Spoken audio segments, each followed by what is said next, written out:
السلام علیکم ورحمۃ اللہ وبرکاتہ۔ ناظرین گرامی، محبت رسول ایمان کا جز ہے۔ کسی شخص کا ایمان تب تک مکمل نہیں ہو سکتا جب تک رسول اللہ صلی اللہ علیہ وآلہ وسلم اس کو تمام مخلوقات یہاں تک کہ اپنی جان سے بھی زیادہ محبوب نہ ہو جائے۔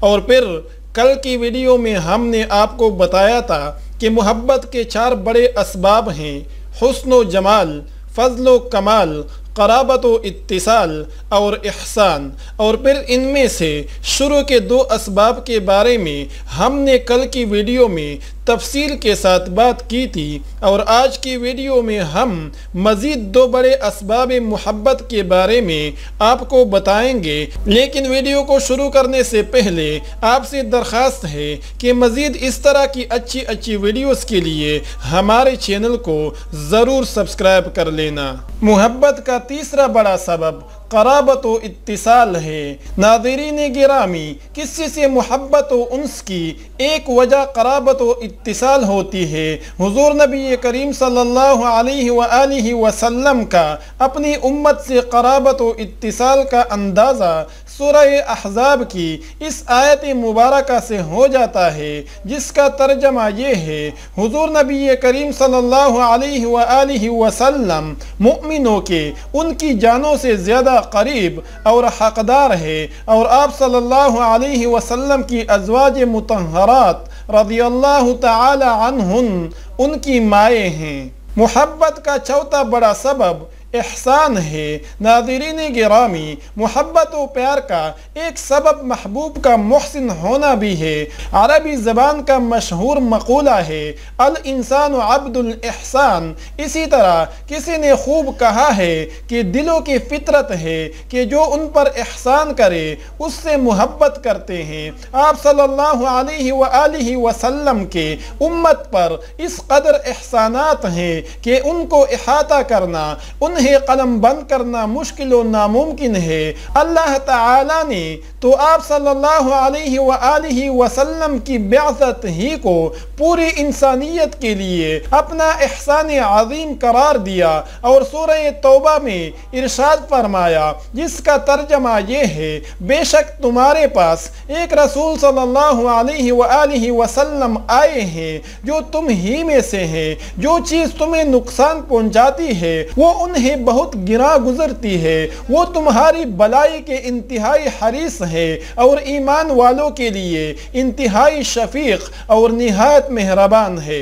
حدیث مبارکہ میں وارد ہوا ہے کہ آپ صلی اللہ علیہ وآلہ وسلم رات بھر عبادت فرماتے اور اپنی گناہگار امت کے لیے دعائے مغفرت فرماتے، یہاں تک کہ آپ صلی اللہ علیہ وسلم کے قدم مبارک متورم ہو جاتے۔ ام المؤمنین سیدہ عائشہ صدیقہ رضی اللہ تعالی عنہا روایت فرماتی ہے کہ ایک مرتبہ ساری رات آپ صلی اللہ علیہ وآلہ وسلم سورہ مائدہ کی یہ والی آیت تلاوت فرماتے رہے، جس کا ترجمہ یہ ہے: اگر آپ ان کو عذاب دے تو یہ آپ کے بندے ہیں، اور اگر آپ مغفرت کر دے تو آپ زبردست حکمت والے ہیں۔ اور دوسری روایت میں آتا ہے کہ ایک مرتبہ آپ صلی اللہ علیہ وآلہ وسلم بہت دیر تک سر بسجود ہو کر اپنی امت کے لیے دعائے مغفرت فرماتے رہے، تو اللہ رب العزت کی طرف سے پیغام آیا کہ آپ صلی اللہ علیہ وآلہ وسلم کیوں روتے ہیں؟ آپ صلی اللہ علیہ وآلہ وسلم کو راضی کریں گے۔ چنانچہ ارشاد ربانی ہے، جس کا ترجمہ یہ ہے: عن قریب تیرا رب تجھے اتنا عطا کرے گا کہ تو راضی ہو جائے گا۔ جب نبی کریم صلی اللہ علیہ وآلہ وسلم پر یہ آیت نازل ہوئی تو آپ صلی اللہ علیہ وآلہ وسلم نے فرمایا کہ میں اس وقت تک راضی نہیں ہوں گا جب تک میرا آخری امتی بھی جنت میں داخل نہ ہو جائے۔ حضرت سیدنا انس رضی اللہ تعالی عنہ سے روایت ہے کہ آپ صلی اللہ علیہ وآلہ وسلم نے فرمایا کہ ہر نبی علیہ السلام نے کچھ چیزیں مانگی، یا فرمایا کہ ہر نبی علیہ السلام کو ایک دعا دی گئی جس چیز کی اس نے دعا مانگی پھر اسے قبول کیا گیا، لیکن میں نے اپنی دعا قیامت کے دن اپنی امت کی شفاعت کے لیے محفوظ رکھی ہوئی ہے۔ تو تو ناظرین گرامی، ایمان کے وجود کا دار و مدار محبت رسول صلی اللہ علیہ وآلہ وسلم پر ہے۔ مسلمان اسی وقت کامیاب و کامران ہوگا جبکہ اس کے دل میں رسول کریم صلی اللہ علیہ وآلہ وسلم کی محبت و عقیدت تمام مخلوقات سے زیادہ ہو۔ سورہ توبہ میں اللہ تعالیٰ ارشاد فرماتے ہیں کہ آپ صلی اللہ علیہ وآلہ وسلم فرما دیجئے کہ تمہارے باپ اور تمہارے بیٹے اور تمہارے بھائی اور تمہاری بیویاں اور تمہارے کنبے قبیلے اور تمہارے کمائے ہوئے مال و دولت اور وہ تجارت جس کے کم ہونے سے تم ڈرتے ہو اور تمہارے وہ گھر رہائش گاہیں جنہیں تم پسند کرتے ہو، اگر تمہیں یہ اللہ تعالی اور اس کے رسول صلی اللہ علیہ وآلہ وسلم اور اس کی راہ میں جہاد کرنے سے زیادہ عزیز پسند ہے تو تم انتظار کرو کہ اللہ تعالی اپنا عذاب لے آئے، اور اللہ تعالی فاسقوں گمراہوں کو ہدایت نہیں دیتا۔ سورہ توبہ کی اس آیت مبارکہ میں اللہ تعالی نے 8 طرح کے لوگوں اور چیزوں کا تذکرہ فرما کر انسانیت کو اپنی ذات رحیم اور رسول کریم صلی اللہ علیہ وآلہ وسلم اور جہاد فی سبیل اللہ کی محبت کو واجب قرار دیا ہے، اور اسے فوقیت نہ دینے والوں کو عذاب الہیہ کا مستحق ٹھہرایا ہے۔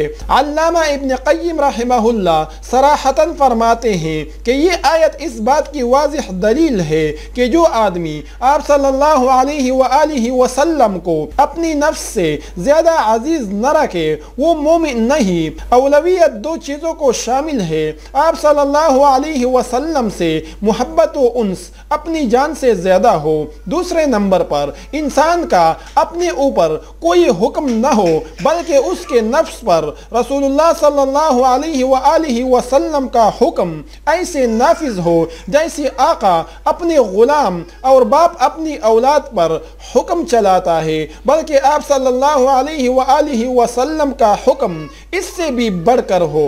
بہت سی احادیث مبارکہ بھی وارد ہوئی ہیں جو ان دونوں آیتوں کے مدلول ہونے پر بڑے بلیغ انداز میں روشنی ڈالتی ہے اور حب رسول کریم صلی اللہ علیہ وآلہ وسلم کو بڑے تاکیدی انداز میں بیان کرتی ہے۔ بخاری شریف میں سیدنا ابو ہریرہ رضی اللہ تعالی عنہ سے روایت ہے کہ آپ صلی اللہ علیہ وآلہ وسلم نے ارشاد فرمایا، اس ذات کی قسم جس کے قبضہ قدرت میں میری جان ہے، تم میں سے کوئی اس وقت تک مومن نہیں ہو سکتا جب تک میں اس کے نزدیک اس کے والد اور اس کی اولاد سے زیادہ محبوب نہ ہو جاؤں۔ اللہ تعالی ہم سب کو رسول اللہ صلی اللہ علیہ وآلہ وسلم کی ذات مبارک سے ایسا حقیقی اور والہانہ تعلق اور آپ صلی اللہ علیہ وآلہ وسلم کی ایسی کامل محبت عطا فرمائے جو ہمارے اندر آپ صلی اللہ علیہ وآلہ وسلم کی اتباع و اطاعت کا داعیہ پیدا کر دے جو محبت کا جوہر اور عشق کا مقتضا ہے۔ آمین بجاہ النبی الامین صلی اللہ علیہ وآلہ وصحبہ وبارک وسلم۔ تو ناظرین گرامی، امید ہے کہ آج کی ویڈیو آپ کو پسند آئی ہوگی۔ اگر پسند آئی ہے تو پلیز ویڈیو کو لائک کرنا اور اپنے دوستوں کے ساتھ شیئر کرنا تاکہ آپ کے دوست بھی ان ویڈیو سے استفادہ کر سکے۔ تو آج تک کے لیے اتنا ہی، ملتے ہیں اگلی ویڈیو میں، تب تک کے لیے آپ سے اجازت چاہتا ہوں۔ اللہ نگہبان۔